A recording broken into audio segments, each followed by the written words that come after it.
Welcome to the Go Long Show. I'm really happy to have with me as our guest, Dr. Jill Rubin Silverman. She is based in New York. She is a registered dietitian nutritionist. So this show is for educational purposes only. Informative purposes, is not meant to be a substitute for you seeking medical advice. So take this information as it is information for you to discuss with your healthcare provider. All right, with that, Jill, why don't you give us a little bit of your story and how you got to where you are today?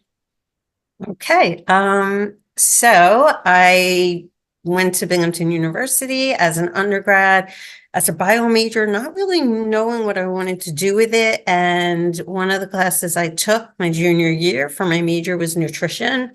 And something just clicked where I was like, okay, this is what I want to do, but I didn't know what I wanted to do with it. So I just sat looking through the books at the Career Center. I'm like, oh, a PhD. Okay, why not? So I applied to schools in the metropolitan area because I was dating, who's now my husband at the time, and wanted to be near him. So I got into Columbia. So I went into Columbia University and I completed my dissertation, got my PhD, and more in the cardiovascular field, like lipoproteins. While I was doing that, though, I didn't realize it was really bench research. So like a white lab coat and like test tubes. I thought I was going to be telling people to eat broccoli and why. So when I was finishing my dissertation, I decided to go to become a registered dietitian as well. So I took what classes I need to, did my internship, and I sat for the accreditation exam. So I am now a registered dietitian nutritionist as well.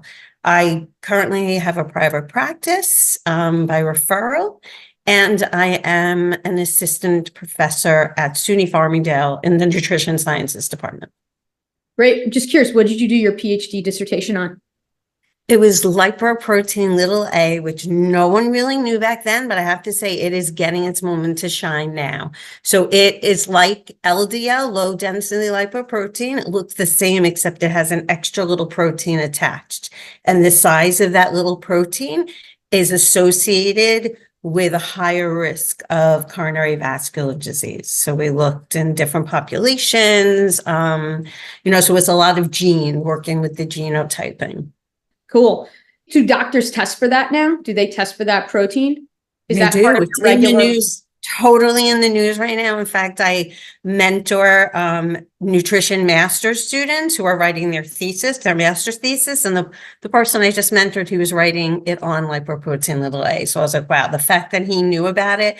So doctors are testing. The reason why maybe they don't is we don't really have an absolute treatment for it. It doesn't respond to the statins that these other, the LDL cholesterol responds to.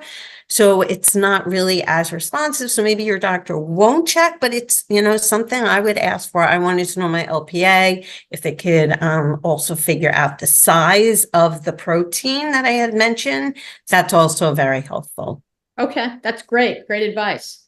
All right. So one of the things I've been asking guests is, what has been the biggest trend that you've observed since COVID? We're coming on 4 years since the onset of COVID, right? You have your private practice, and then even the students that you teach.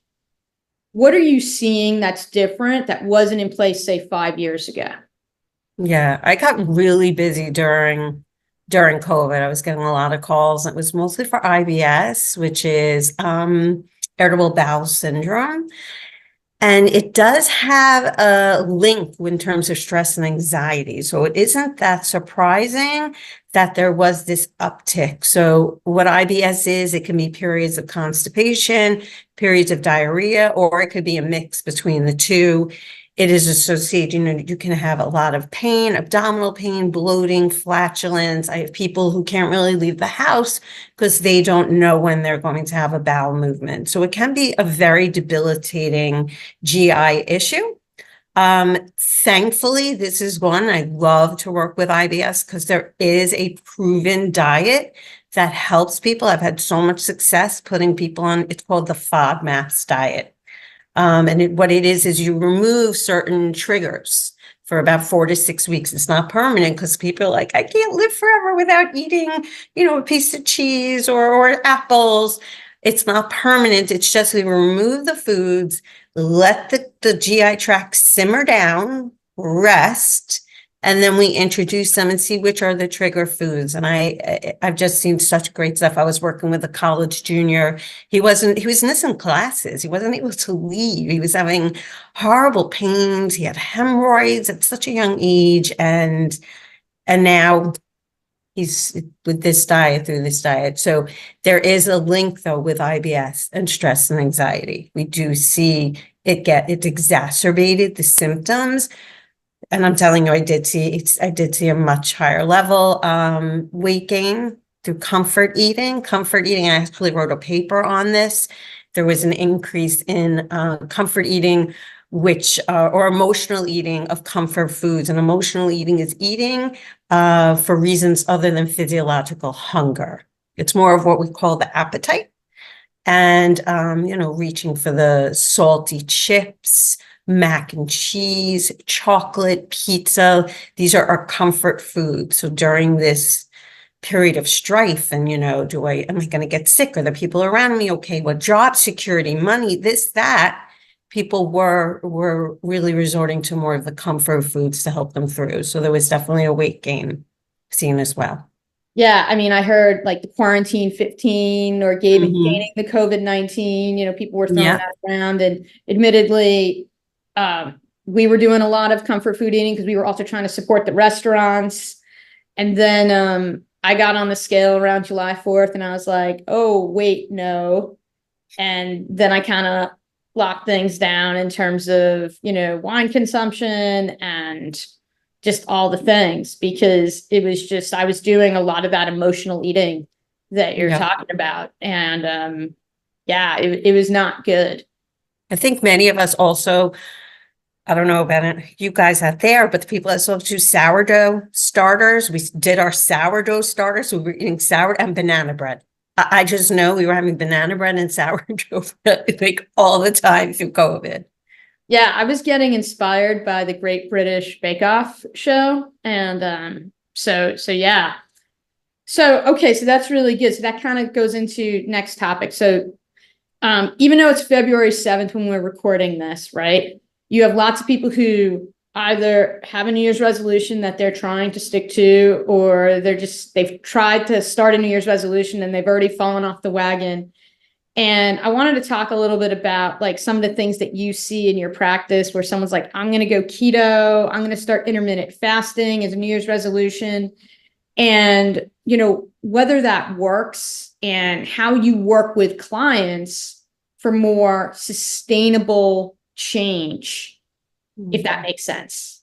Yeah, no, that's a great word. Sustainable. That's absolutely the perfect word. Sustainable, maintainable, because with these fad diets, which are out there, a diet is something you go on, like I'm going on a diet.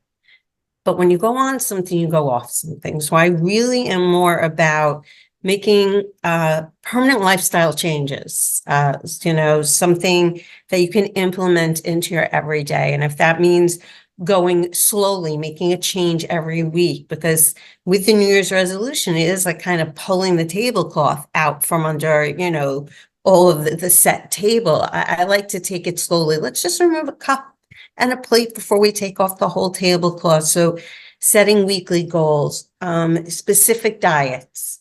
I know people who have had success on keto. It's also called the high school reunion diet. I feel like the second they look at a bagel, it's like, that's it. How sustainable is it to cut out a food group?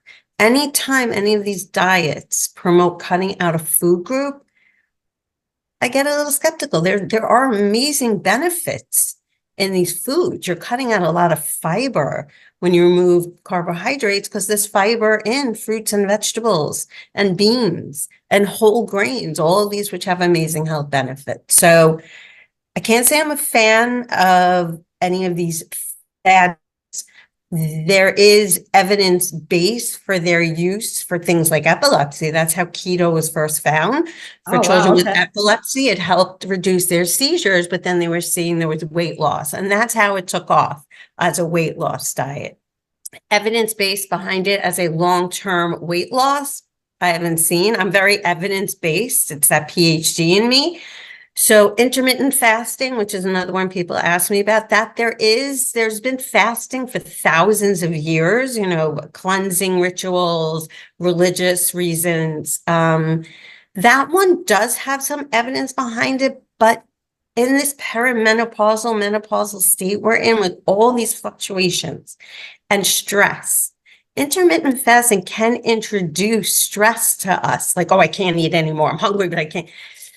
Where stress, this chronic stress can lead to chronic inflammation. So it really depends on your lifestyle.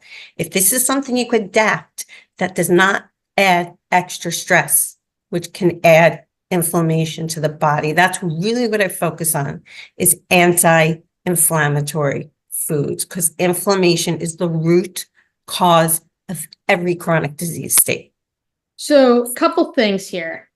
First thing that came to mind is like hormones when you're stressed out, right? And so if you're putting the body under sustained stress, so let's talk about sleep. And a lot of times when you're going through perimenopause, you're having trouble with sleep, right? Mm-hmm. And so let's say you put stress on your body when you're working out, right? That's like planned stress. But if you're, say, putting extra stress on your body because you're depriving it of something, does that impact, say, cortisol, like the stress hormone, and that then impacts your ability to get a good night's sleep? Has there been any evidence around that? Absolutely. So acute stress, like you mentioned with exercise, and now people are talking about with saunas and cold baths, that acute stress is showing that people are more able to adapt to stressful situations in the future. And so it might have benefits. I'm talking about that chronic stress. Yeah, when you're not sleeping enough, or you're not eating appropriately, or you just have all of this added stress. That cortisol level, yes, that will increase. That can lead to inflammation. It can lead to adrenal burnout and a whole bunch of fluctuations throughout the body where we're just pretty much burnt out. That burnt out state that so many of us in our late 40s, early 50s experience. So that's why I question with intermittent fasting. I myself will do it some days. If I wake up ravenous, though, some days I do, I'm not making myself wait, okay, 3 hours, Jill, and then just be so hungry. That's stressful to me. That's very stressful. So I think it depends on the day. I think it depends on the person. It depends on the lifestyle. I'm not, like everyone needs to intermittent fast. There are some benefits to what we call the 16-8. So 16 hours of not eating and 8 hours of eating, which can pretty much be like an 11 to 7, or actually I like to stop eating a little earlier. So like a 10:30 to 6:30, which is kind of doable for most people. Again, if at 8:30, you're like, I'm so hungry, I don't want you to stress. And then you're going to try and go to sleep and your stomach's going to be growling and you're not going to get a good night's sleep. So then it's going to compound. When we don't sleep well, then we crave more foods. So it could just be this vicious cycle. Yeah, because then doesn't that lead to more weight gain? Because also the inflammation and the stress, doesn't your body hoard in that It's a perfect situation? storm. Yeah, your adipose tissue becomes inflamed and you send out these chemicals called adipokines. And then it's just a perfect storm of inflammation, systemic inflammation, and adipose inflammation, and these chemical signals going throughout the body and to the brain, and your hunger centers in the brain. And it's just a vicious cycle. Yeah. So then my second thought on what you were talking about earlier with say restricting your carbs, right? Which means you're also giving up a lot of fiber, right? Is what are the practical health dangers that happen when you're I'm reducing my carbs, or cutting out carbs? What does that mean practically in terms of health risks? Practically, I don't think it's sustainable. Practically, you're reducing your fiber, and they are now showing fiber. It was recommended that women take in 25 grams and then 38 grams a day. They are now saying up until the point where you have some GI discomfort, fiber is amazing. Soluble fiber binds cholesterol in the gut. It helps lower your blood cholesterol levels. Fiber is satiating, so you will eat less. Fiber, and a lot of us don't get enough fiber in. Pay attention throughout the day and see how much fiber. You cut out these carbohydrates. You reduce them to 50 grams a day. How are you getting in enough fiber? How are you even getting in those bare minimums of 25 and 38 grams a day? Fiber is empty calories. There's no calories in fiber, but it is so satiating. So to cut that out and to cut out all the health benefits that come with those carbohydrates, I'm not saying everyone go out and eat mega doses of carbohydrates, but I'm also saying we don't have to be carbophobic. We were fat phobic in the 80s and 90s, and that did us no good. We started eating SnackWells and just, plain bagels with no cream cheese, and we saw obesity rates skyrocket, diabetes skyrocket. And now there's carbophobia, and I don't think we need to vilify any one macronutrient. There's a place in our diet, healthy diet, lifestyle for everyone. I can't even imagine having a plain bagel. Like, what's the point? Like that, just from like an actual enjoyment perspective. Like, I was doing that. I was driving when I could drive in high school. My senior year, I would stop at the bagel place and I get 2 plain bagels, one for breakfast, one for lunch. I'm like, wow, I'm eating no fat. Like, right. And look what we, now in hindsight, we're like, so when SnackWells came out with no fat, if you look, the first ingredient was sugar. Because when you remove one of the trifecta flavors, trifecta, sugar, fat, salt, they're called the trifectas. The food industry knows what they're doing. We have a bliss point. When you remove one, so that like we're taking fat out, how are they adding the flavor? Sugar. Look at your fat-free salad dressings. They're taking out the fat, but they're putting in sugar. So it's like, I'd rather you eat the food in the most whole form possible. So one of the things that you're saying is that if something is fat-free or low fat, that should be a cue for you to really look at the ingredients to see what additives have been put in there and how much sugar has been put in there. Am I understanding that correctly? Absolutely. With the yogurts, if it's the sugar-free, it would say sugar-free, which means it has some non-nutritive sweetener or sugar alcohol, which we can talk about. In terms of peanut butter, they have reduced fat peanut butters.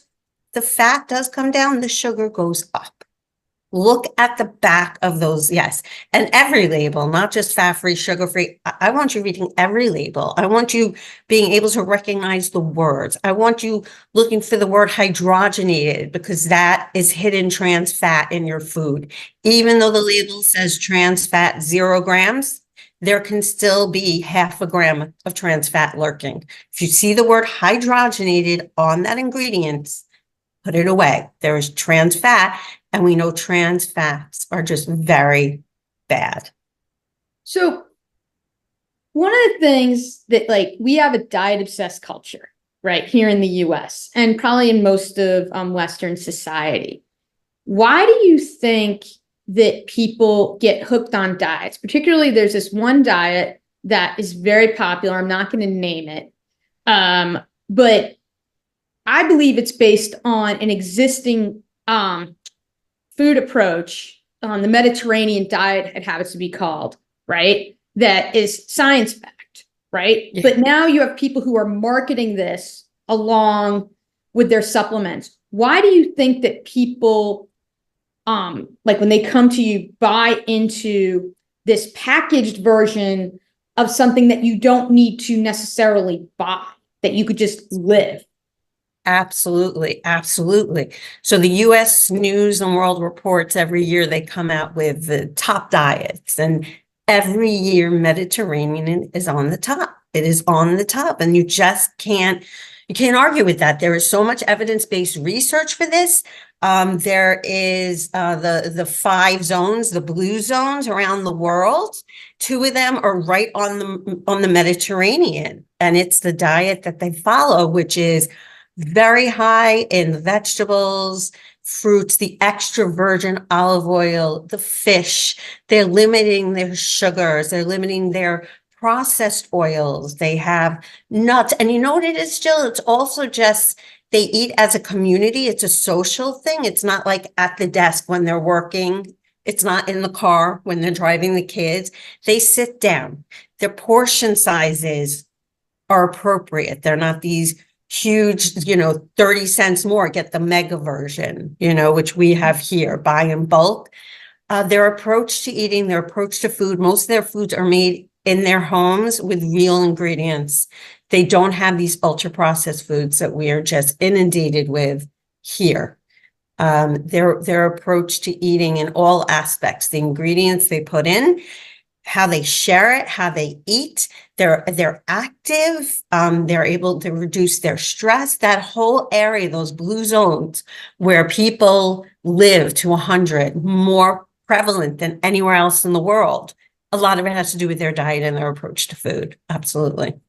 I think that the other thing is, and on diets that I've experienced, and you can, correct me if this hasn't been the experience in your practice, is that the danger of a diet for me is that you're optimizing generally for one or two things, as opposed to like your overall lifestyle, right? Your health is not really based on one or two things, like say your weight, or, a lot of people use BMI. There's a lot of things that indicate whether you are in good health. Right. And I find that diets just optimize for one or two things. Is that something that you find in your practice? And is that a dangerous way to kind of approach dieting? I think people get fixated with the number on the scale for sure. You have to feel good in your body. That being said, there's a campaign called Health at Every Size. So you could see someone walking down the street and they look like, a size 6, and you're like, oh, wow, look at them. They probably look great in a bathing suit. And you take their blood and their lipids are high, their blood sugar's off. And meanwhile, then someone comes walking down and they look bigger. And you're like, oh. And then you take their blood and their cholesterol levels are excellent. Their sugar levels are excellent. So that's health at every size. You can't judge a book by its cover. So yeah, I do think we get fixated on weight and BMI when I really want to approach it as health. Are you healthy? Are you getting enough sleep? Are you drinking enough water? Are you eating in a non-inflammatory, anti-inflammatory way? The exercise. The exercise is the best thing anyone could do. After not smoking, exercise is the best thing you can do for your body, for your health. It reduces inflammation. It is associated with a reduction in every chronic disease state, even without weight loss. I don't want people to get fixated. Well, I've been working out for 3 months now, and the number on the scale isn't going down.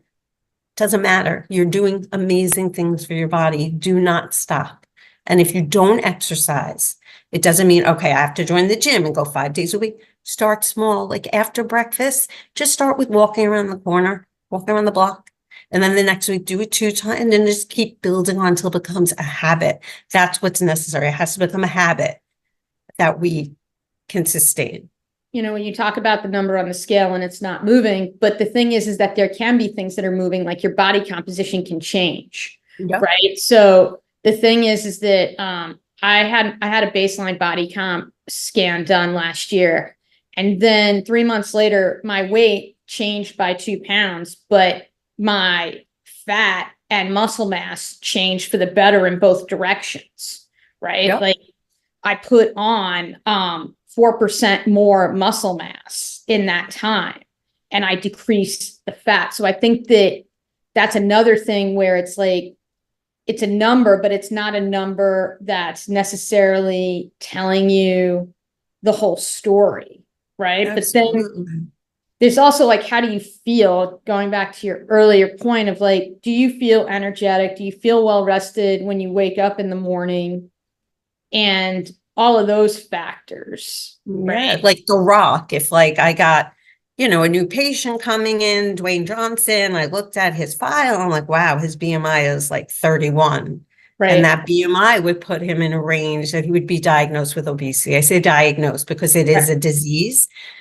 And then he walks in and his body composition, he's all muscle. That's what's causing the number on the scale. So yes, even though the number on the scale doesn't change, you're doing amazing things inside your body, and you might actually be building muscle, which weighs more than adipose or fat tissue. Right. Okay. One last question on diets, and then we'll kind of switch into, things that you could do. And maybe this is a good way to kind of segue into it.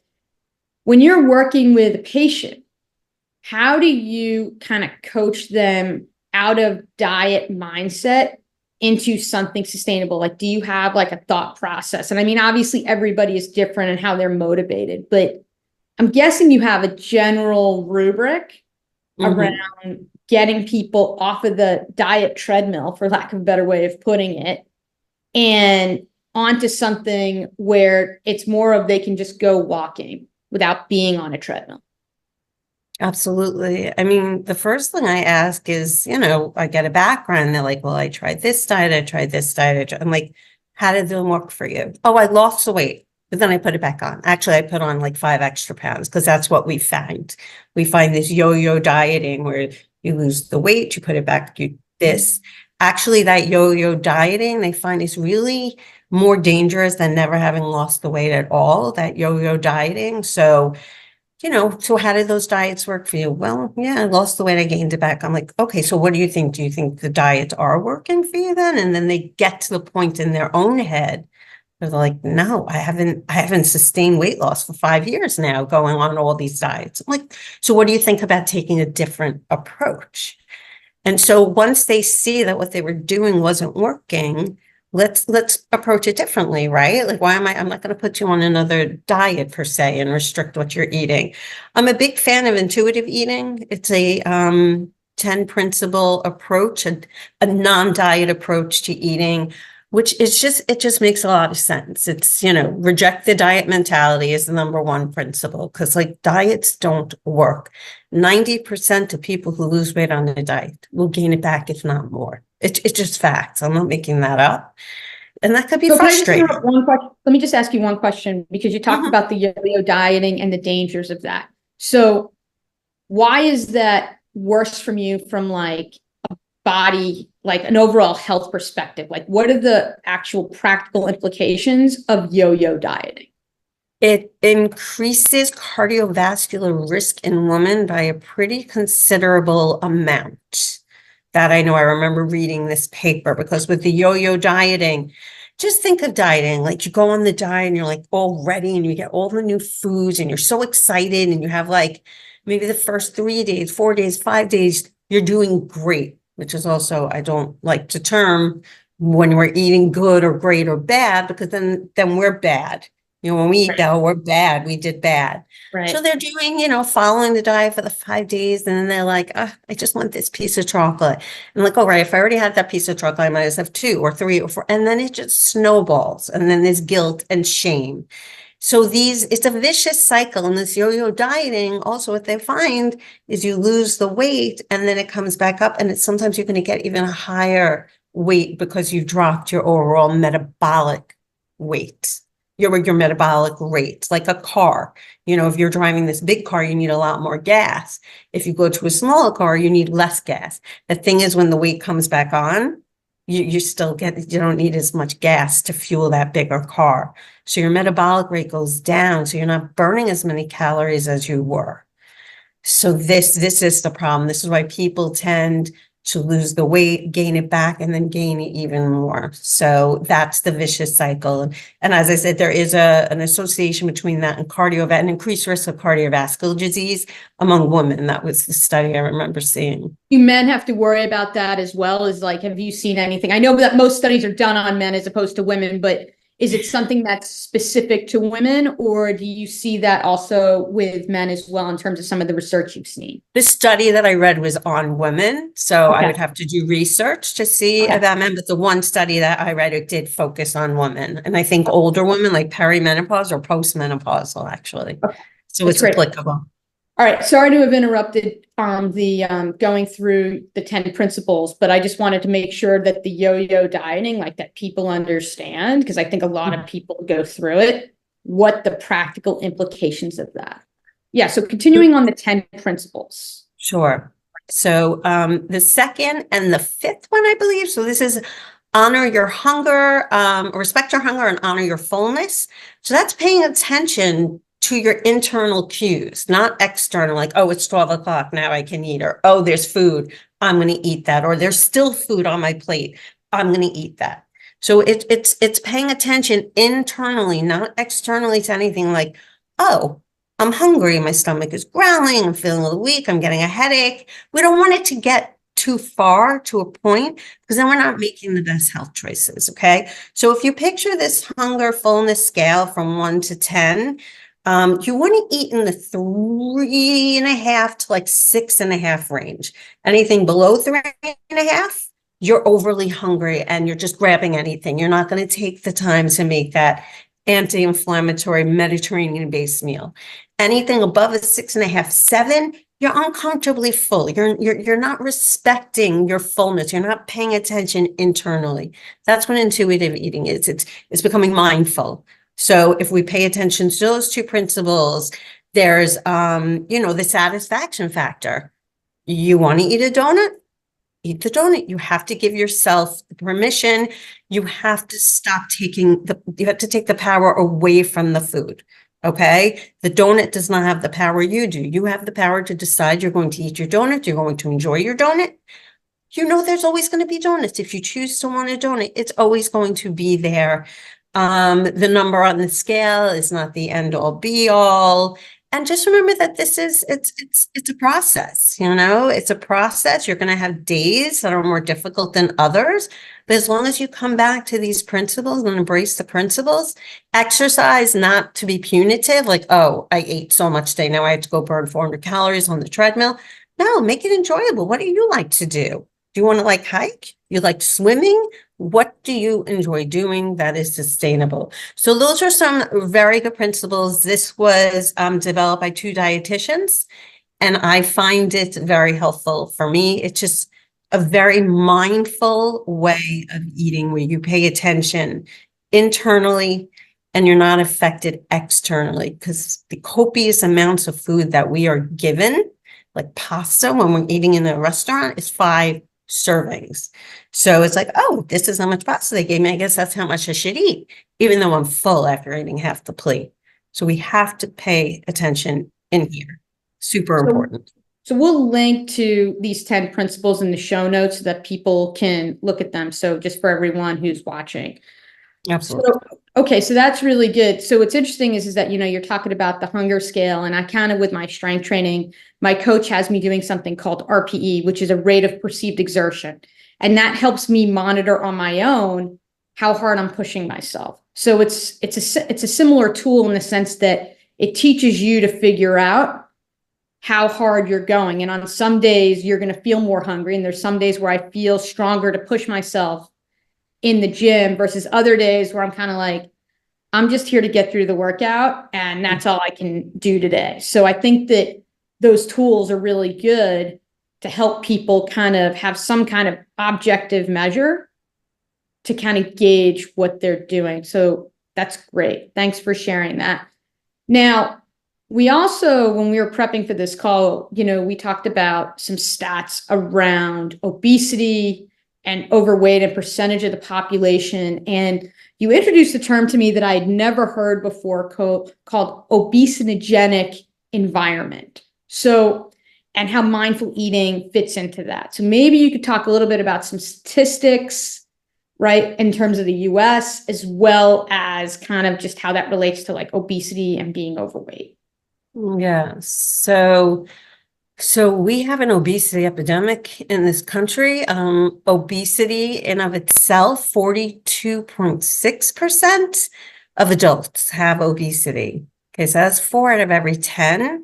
If we continue on this trajectory, it is predicted that by 2030, 50% of American adults will have obesity. In terms of overweight and obesity, we're looking at 70% of American adults. And this is a staggering number. And it is a lot due to that obesogenic environment, the convenience of food, 24 hours a day, the portion sizes. It's everywhere we go. You go to a store that sells office goods, you're also able to buy, combos and Snickers and potato chips. Like it's everywhere, even where it shouldn't be. So this obesogenic environment is a huge, huge reason behind this obesity epidemic. We also know, look, genetics plays a big part. I'm not going to lie. Genetics is like 60%. Okay, so people need to take that into consideration. I feel like there is what's called a fat bias. People see someone who's carrying extra weight and they're like, oh, just put the Big Mac down and get off the couch. It is not that simple. It's not that simple. There are so many, it is a multi-causational disease. Okay, there's genetics, there's environment, there's hormones, we have leptin. There were a whole bunch of chemicals. Okay, I really need that fat bias and that fat shaming to stop. And that's why I'm so glad the American Medical Association did term obesity as a disease in 2013. I think that's going to help immensely, hopefully with insurance coverage and treatments. But obesogenic environment is a huge cost. It is a huge cost. Our environment. So 40% of people in France have obesity, whereas, overweight or obesity, the number's 40% in France. Here it's 70%. So it's interesting about the insurance implications, because obviously healthcare here, the system has some flaws, we'll just say, in terms of affordability. So if something is deemed like a disease, right, for insurance, what are the practical implications in terms of how someone can advocate for themselves with their doctor? So now we have these amazing weight loss drugs. Like they're really the new ones on the market. They have the You're talking about, just to be clear, like Wegovy, and as an example. Ozempic, Mounjaro is, I think, the trade name. Mhm. So these drugs are amazing, and insurance will cover them if you meet certain requirements. You have to have a certain BMI and maybe a comorbidity like high blood sugar or hypertension. And insurance will cover these very expensive drugs. My question is, I don't know the answer, so I don't know, maybe a viewer does. What's going to happen when these people's BMI goes into the normal, what's considered the normal range, under 25, and their blood sugars drop? Is the insurance company going to say, oh, you're no longer able to qualify? That's that's a fascinating policy question, because the thing is that then you're going back to the yo-yo dieting thing. And my question is that, let's say someone wants to move off of, this medication. How do you say, like, go through like the withdrawal process with them, right? Because the thing is that if these drugs are doing an incredible amount of heavy lifting on, curbing your appetite and everything else, then if you go off of them, what happens? Do you still have that toolkit to curb your appetite, or is that entirely linked to the medication? So that's a question I have. I don't know if you know the answer to that. Yeah, it's pretty much the drug. You're on the drug and it inhibits appetite. You go off the drug and it's done. You have to stay on the drug to get those benefits. People who go off their drug, that's why I'm wondering with the insurance, I'm like, okay, so if they're no longer qualifying, as per the requirements, they come off, the weight will go back on. It will. That's actually fascinating. I hadn't even thought of the insurance. Like, are they going to stop covering it once you hit the goal? So that's a great question, Bill. I'm scared. I'm like, oh my gosh, what is going to happen? Yeah. So, all right. So then this goes into, okay, so now you don't have a tool. For example, if you're on, Wegovy or Ozempic, you're having these food cravings and addictions, right? And you don't really have anything to help you curb that appetite, right? And how does that relate to, say, just like your body? When you're having these food cravings and addictions, like, what's happening with your body at this point? So with the food cravings, what's happening is it's usually due to a blood sugar instability, which means it's like one of those crazy roller coasters at Universal, like, oh, like that. What happens in the morning, let's say we have our bagel with schmear and like a coffee with 2 sugars, you spike your glucose. Okay, your blood sugar goes up because you ate food, you spike it, and it comes down drastically within 2 hours. So that leaves you 2 hours later already feeling a little lethargic and craving something, searching for something. So maybe that bag of pretzels, another processed food. And again, now you're going to spike your glucose. And again, it's going to crash. So many Americans are spending their days spiking and crashing and spiking and crashing. Every time we crash, that's a craving. So what I'm trying to teach is blood sugar stability. And how do we get that? That's like the little kiddie roller coaster we're looking for, with the gentle rises and gentle drops. There's no crashing. And how do we achieve that? That's eating less processed foods, more whole foods. So perhaps starting your morning with an unsweetened Greek yogurt with some nuts and some berries, or some eggs, or I just found this recipe. I made this delicious chia seed pudding. I use dates as a sweetener, so it's sweet, but it has chia seed, which is healthy fat, and there's protein because I put in unsweetened almond milk. So it's eating more whole food for breakfast. Then that's going to sustain you for 3 to 4 hours rather than 2. Okay, so then maybe it's around lunchtime or snack time. So you have like a handful of almonds and some carrot sticks, right? And then lunch will be something also whole food, fiber rich, nutrient rich. So I wanted to show you something. I have a little demo here, actually. Oh, okay. So this goes back to also, this is a very easy way to live life without counting macros, counting calories, or dieting. It's called nutrient density. Okay, there's nutrient density and there's caloric density.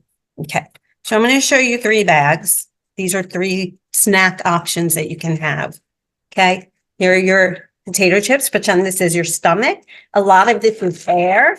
So let's just see what really. Okay, so that's your stomach after eating 100 calories of potato chips. That's how filled your stomach will be. Maybe you grab some M&Ms, 100 calories of M&Ms. That's how full your stomach will be. Or red peppers, 100 calories. That's how full your stomach will be.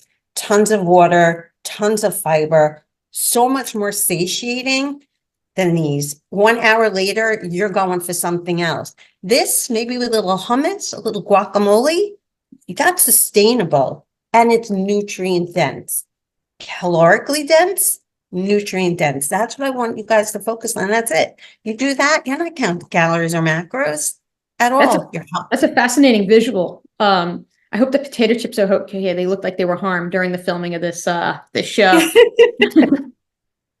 But no, that's a really fascinating visual. So thanks for doing that. So, all right. So then there's got to be foods that like punch more than their weight, right? Maybe you call them like superfoods or whatever it is, but sometimes there are foods where you get really like your bang for the buck. So I wanted to like get your take on like, if you're like a busy person and you're like, all right, what are some foods that could give me like a really good bang for my buck and check all the boxes? Sounds like red peppers is like one of those things, right? Yes, any vegetables could be in it. So it's got fiber, it's got water, it's vegetable. So maybe we could talk a little bit more, in terms of like the people who are like eating on the go because they're in essence an Uber driver in the evening, taking their kids around to like all the activities, and they can't get a perfect meal on the dinner table every night. So let's talk about like some of these foods that give you more bang for the buck. Okay, so if it's the mother, or whoever, the Uber driver, so right, they have these cups of oatmeal now. They have their cups of oatmeal. They could sit in the trunk of your car. They have tons of protein in them, very little sugar. Those are the ones I would want you to look at. If you want to put specific brands in the show notes, I don't know if you do that, but I could recommend specific brands.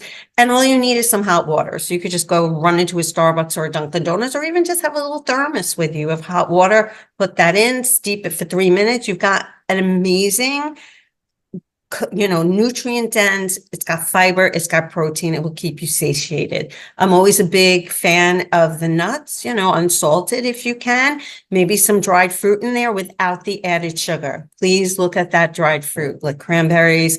They add a lot of sugar. I'm really into apricots right now, which has some great fiber and other phytonutrients.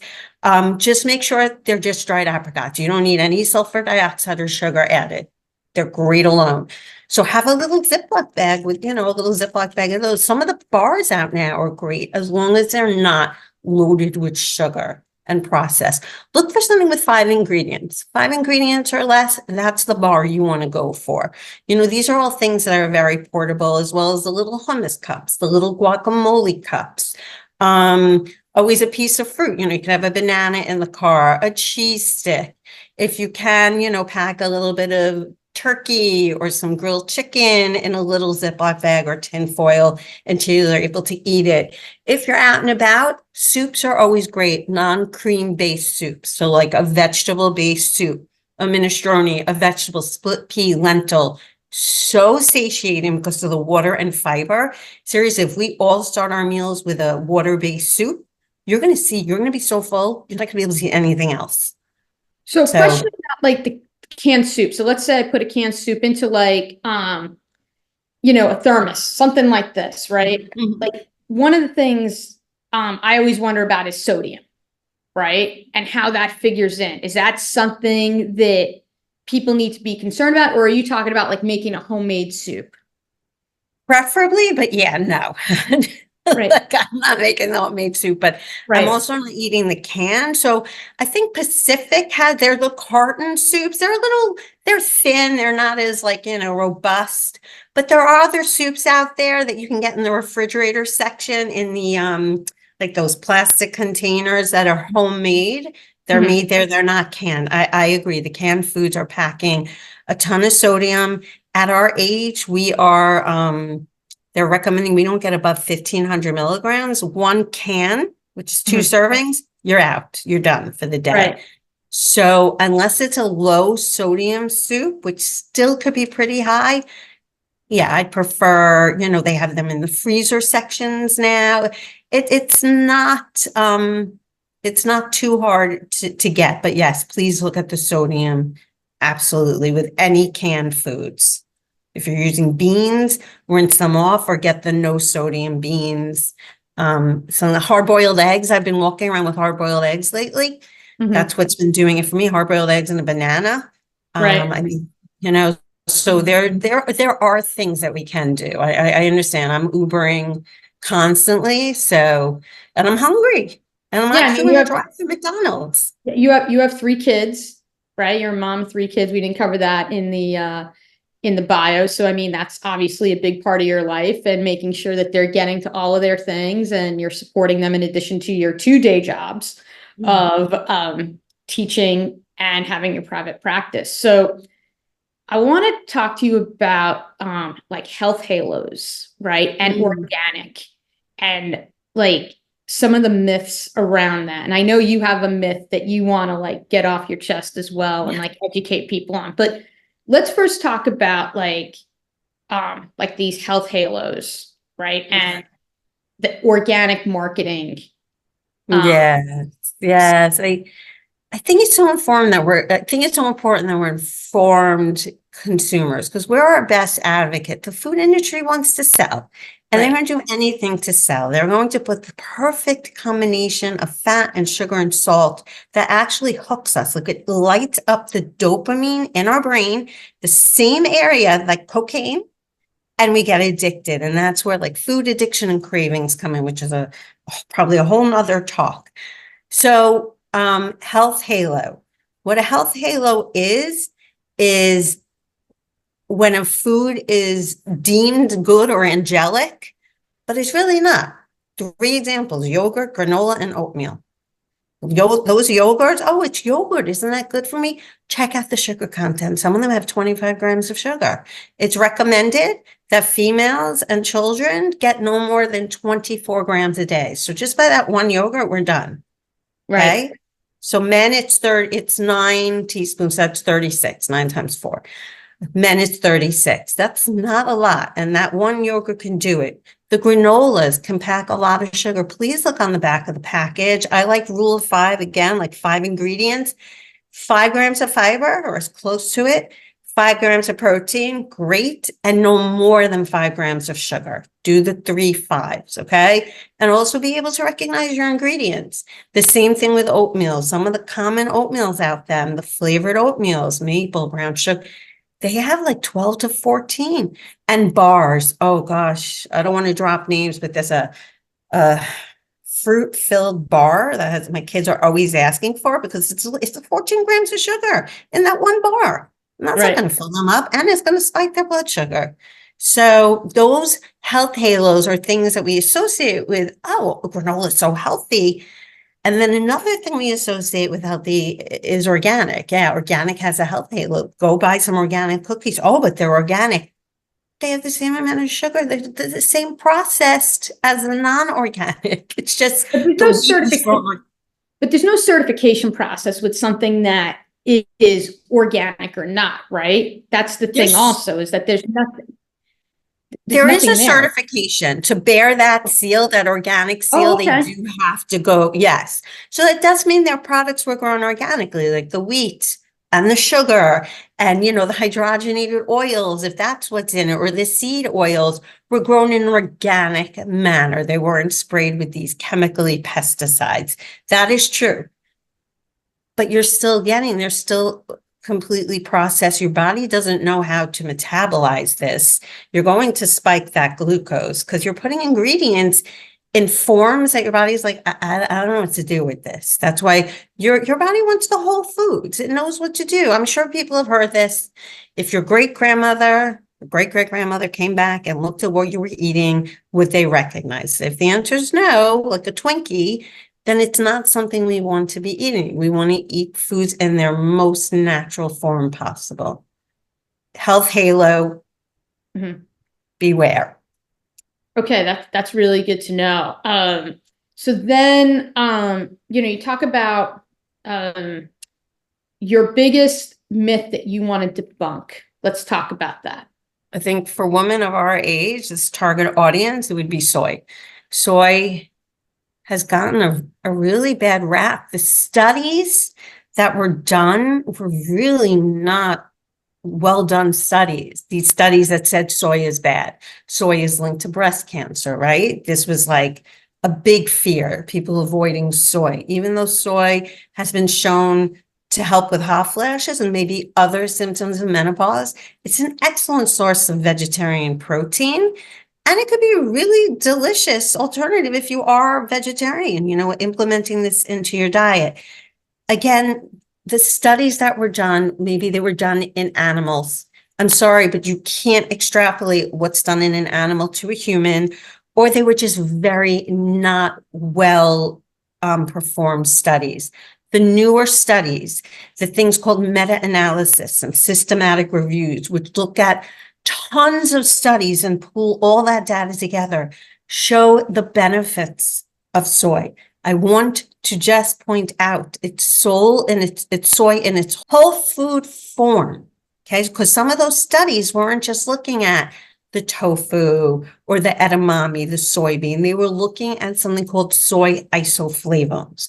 That is isolated. They're isolating parts of the soy. That I am not going to speak to, and I will not say is a benefit. In fact, I avoid it. Look on your bars. Look on your bars. You're going to see soy isoflavones. I avoid those. I'm just letting you know.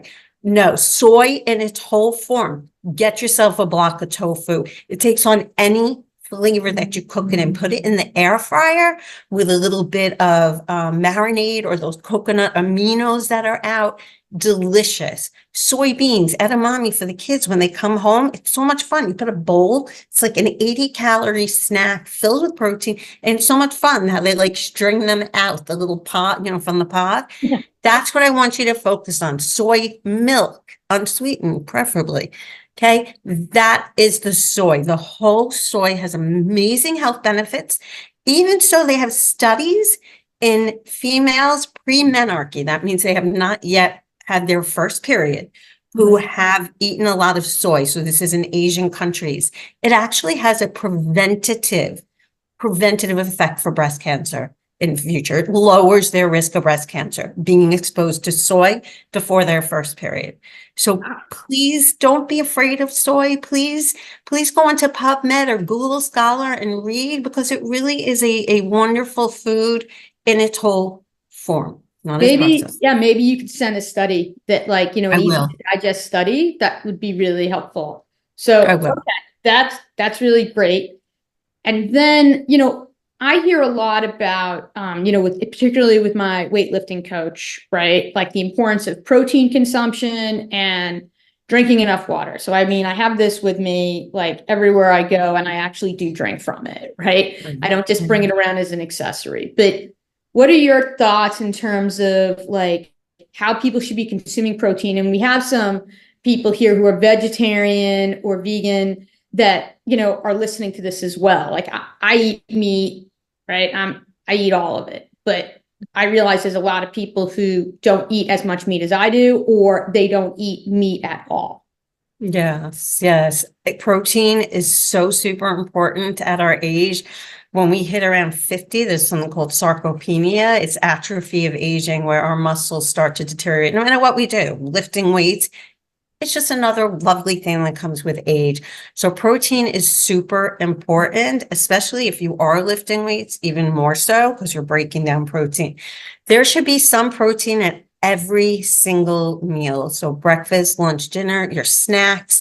You want to be getting in a sufficient amount of protein, about 1 gram per kilogram, which I can't do the math in my head, but let's say about 60 to 80 grams of protein a day. Vegetarians, vegans, that is more difficult because it is the animal products that really pack about 7 grams per ounce. So like a piece of chicken this size, I'm already at 21 grams of chicken, 21 grams of protein. Great. Soy is a really good protein. Beans have some nice protein. We know nuts. You might need to, look into a protein powder, a vegan-based protein powder to throw into a smoothie. The yogurts, I have to tell you, those coconut almond-based yogurts, they don't have protein. Almond milk, there's a new one that I found. They don't have protein in them. I know you're like, but it's almond. They're like 3 almonds. It's mostly water. Right. There's no protein in there. So please check your food label and add it up and see, are you getting enough? If not, you might need to supplement with one of these very low processed protein. Hemp is another great one. Hemp for 3 tablespoons has about 10 grams of protein in it. So you can add that to the smoothie with some nut butters and maybe a little scoop of protein powder. And at least right there, you're getting like 30 grams of protein in, which is a nice substantial amount. Then for dinner, maybe you have some tofu. Okay. Right. For lunch, if you're vegetarian, you're eating eggs, maybe you can, have some eggs there. If you're vegan, it does get tougher for protein, B12, vitamin D, calcium, and your omega-3s and iron. It does get tougher. So that's something you want to, get maybe your blood levels checked with your doctor and see if that's something you might have to supplement. I'm always a fan of whole foods first.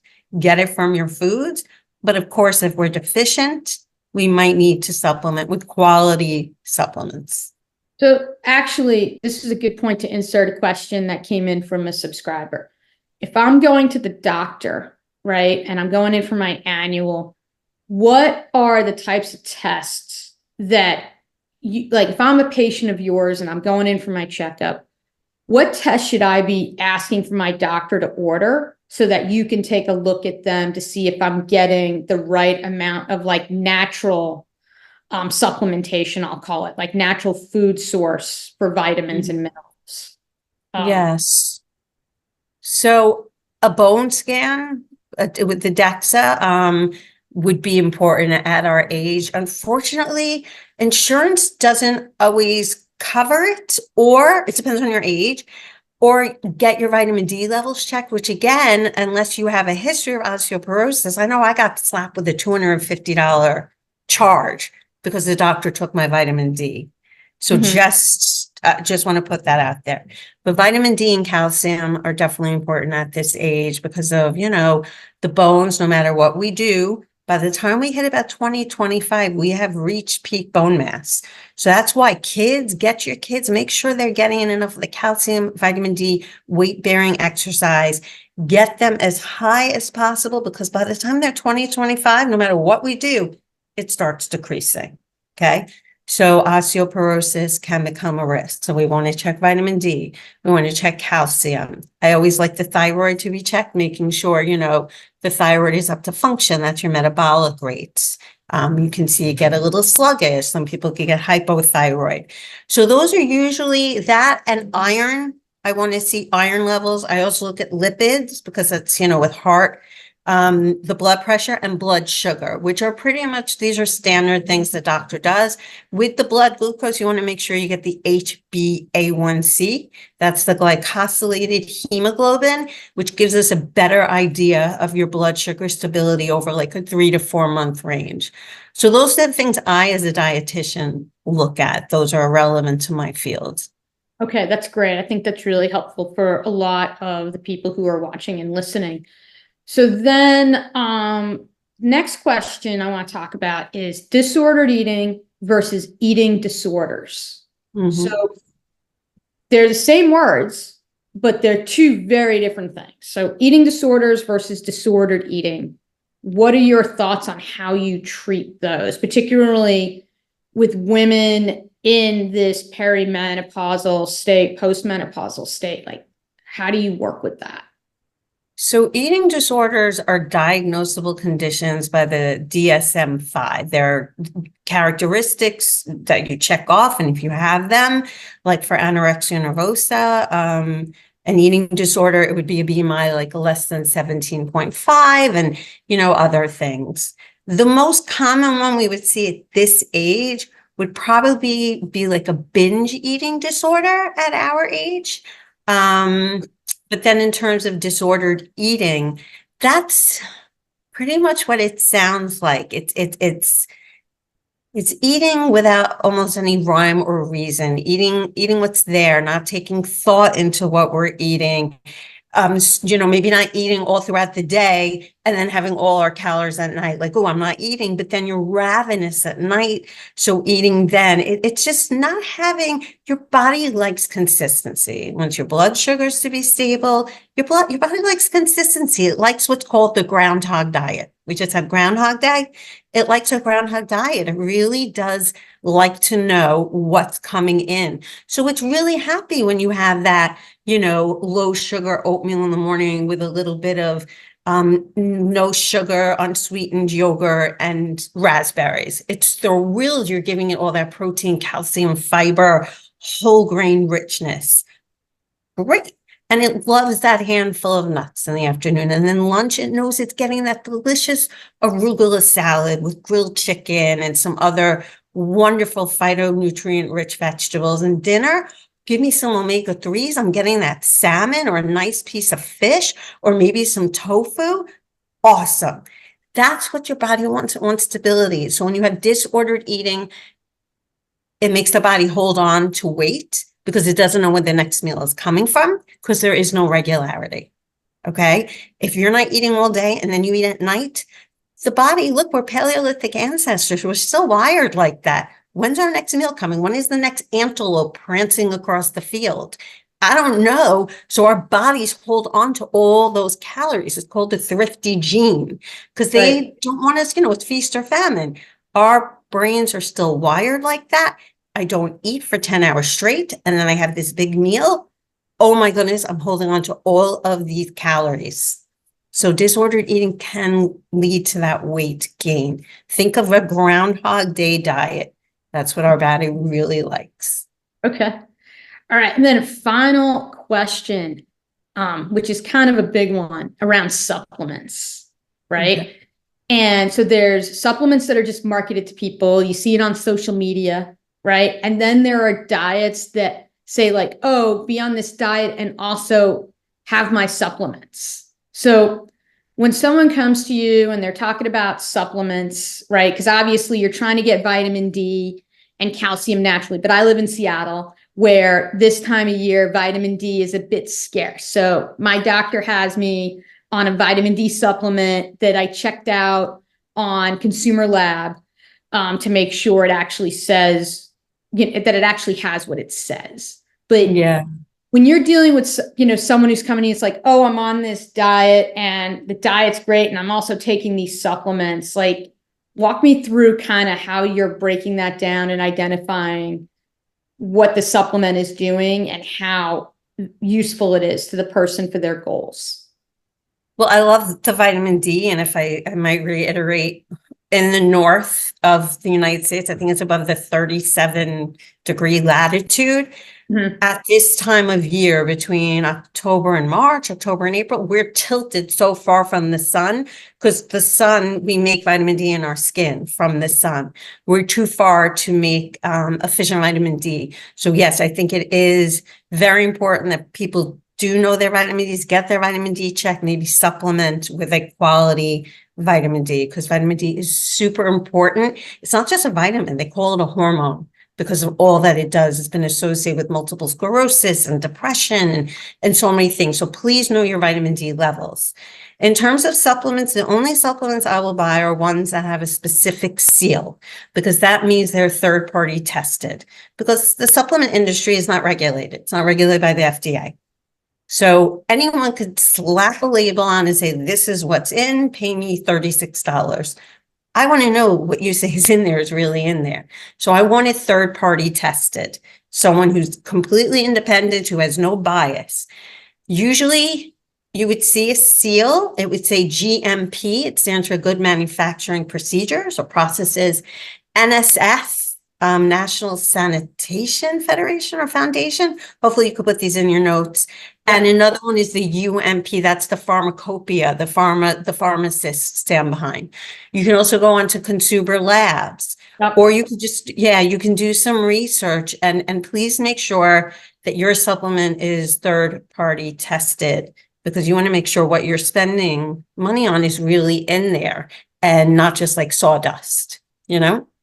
So I had a friend recently tell me that she was taking a very popular supplement given for menopause. And then she went to her doctor for a checkup for regular tests, and her liver function was completely elevated to an unhealthy level, right? And, which was, something of concern to her doctor as a result of taking this supplement. So I always get concerned, when I hear about it, just based on the fact I know they're not tested.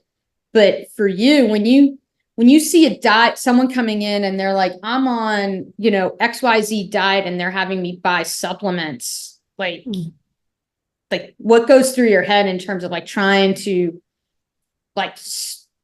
coach the patient on what to do? I tell them I'm a little weary of any diet or food plan that makes you buy their own supplements. That's a fad diet, and I would tend to avoid, and want my clients or anyone in my life to avoid that. So that's like a red flag for me. If you're going to do supplements, again, I would want you to buy brands that are certified, and we know what's in them is truly in them. Going back to the menopause, some people do take herbs to help with some of the symptoms. I know like black cohosh in the past has been one that's a little dangerous. So I would also need to see exactly what's in each of the supplements. And if I don't know the specific, reaction or anything or interaction with prescription drugs, you got to be careful. I would have to do my due diligence and look it up. And I'm hoping everyone who's listening and out there will do your due diligence as well, and see what's in it and what some of the risk factors are, like the liver enzymes, and does it interact with maybe one of my other medications that I'm taking. Don't just take things at face value. We really have to be our own best, advocate for ourselves, I feel. So on supplement bottles, they're not required to actually put what's in all the things that are in there. Is that accurate or is that inaccurate? Like, they don't have to sit there and talk about all these other things that are in their manufacturing process. No, they don't. And then there have been finding with some of the supplements and some of the protein powders and energy drinks, there are levels of arsenic, Yep. cadmium, like Yep. high levels of things we really don't want in our body, and they don't have to disclose that. So that's why I like these certified companies, because what they say is in the pill, what's on the bottle, that's what's in the pill. They have tested that. So that makes me feel more secure when I take it or give it to my kids. All right. Well, this has been an action-packed episode of the Go Long Show. So first of all, let me reiterate, this is not meant to be medical advice. This is informational and for informational purposes only for you to discuss with your healthcare provider. So just reiterating that. I would also like to thank Jill for being on the show and for being so generous with this information. It has been incredibly educational, and I'm sure it's going to be very thought-provoking for a number of people. As always, you can subscribe to the Go Long YouTube show, which we'll put in the show notes. And then I will be getting some links also from Jill on certain brands and certain topics that have come up during this discussion. But if you have more questions or you would potentially like to engage with Jill, her contact information will also be in the show notes. And, you know, I love the fact that you just have a lot of like what I call common sense and pragmatic approaches to how to live your life. Like, you're not going to be perfect. So let's not try and aim for perfection. Let's just try and aim for pragmatism, right? So that we can enjoy our lives, but also do it in a way that will allow us to live a quality life for a long time. So thank you for being on the show. Great. Thanks for having me. I love I love nutrition, and it really is like Hippocrates, I can't ever say his name, but he said, let thy food be thy medicine and thy medicine be thy food. So that was thousands of years ago, right? Or hundreds. That man knew what he was talking about. Is that his name? Hippocrates. Yes. So Hippocrates, I'll say that again. Yeah. So Hippocrates, which, you know, this was BC, I believe, right? He says, let thy food be thy medicine and thy medicine be thy food. So he really knew what he was talking about. And that simple phrase remains today.